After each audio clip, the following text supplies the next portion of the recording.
আন্তর্জাতিক উদ্বেগ থেকে আফ্রিকার কিছু অংশের এমপক্সের প্রাদুর্ভাবকে জরুরি জনস্বাস্থ্য অবস্থা ঘোষণা করেছে বিশ্ব স্বাস্থ্য সংস্থা।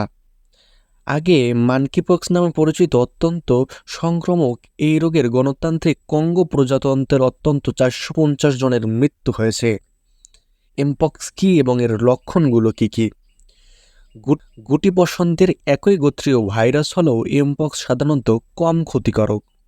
প্রথমে এটি প্রাণী থেকে মানুষের মধ্যে স্থানান্তরিত হয়েছিল, কিন্তু এখন এটি মানুষ থেকে মানুষে ছড়ায়। এই রোগে আক্রান্তদের প্রাথমিক লক্ষণের মধ্যে রয়েছে জ্বর, মাথা ব্যথা, ফোলা, পিঠ এবং পেশিতে ব্যথা।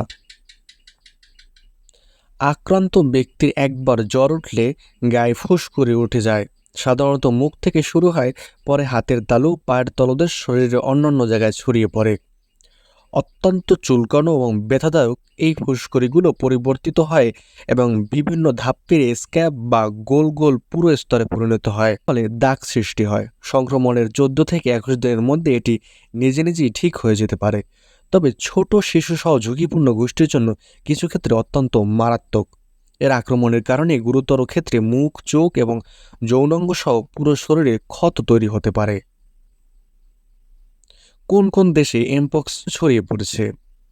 গণতান্ত্রিক কঙ্গো প্রজাতন্ত্রের মতো পশ্চিম এবং মধ্য আফ্রিকার গ্রীষ্মমণ্ডলীয় রেইনফরেস্ট সমৃদ্ধ দেশে এই এমপক্স ছড়িয়ে পড়েছে।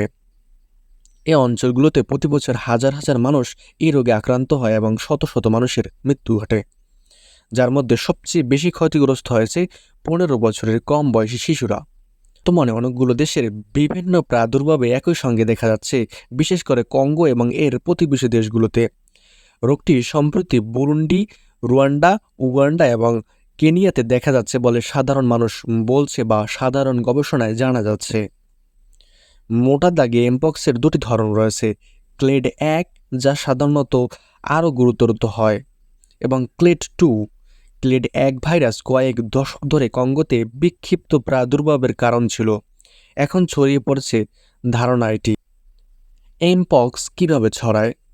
এমপক্স সংক্রমণে ব্যক্তির সঙ্গে যৌন সম্পর্ক, সরাসরি সংস্পর্শ কিংবা আক্রান্ত ব্যক্তির কাছাকাছি থাকলে শ্বাস নেওয়ার মতো ঘনিষ্ঠ যোগাযোগের মাধ্যমে এটি ছড়াতে পারে। ভাইরাসের ফাটা চামড়া, শ্বাসতন্ত্র বা চোখ, নাক, মুখ দিয়ে শরীরে প্রবেশ করতে পারে। ভাইরাস দূষিত হয় এমন জিনিস যেমন বিছানা, পোশাক, তোয়ালে স্পর্শের মাধ্যমে এটি ছড়াতে পারে। বাদুড়, ইঁদুর এবং কাঠবিড়ালির মতো কোনো প্রাণী যদিও এতে সংস্পর্শ হয়, তাহলে এটি ছড়াতে পারে। 2022 সালে বৈশ্বিক প্রাদুর্ভাবের সময় বেশিরভাগ ক্ষেত্রে যৌন সম্পর্কের মাধ্যমে ভাইরাসটি ছড়িয়েছে। এমপক্সের কোনো কি টিকা আছে? এমপক্সের টিকা আছে, তবে যারা ঝুঁকিতে আছে বা সংক্রমিত ব্যক্তির সংস্পর্শে থাকলে কেবল তারাই এই টিকা নিতে পারে।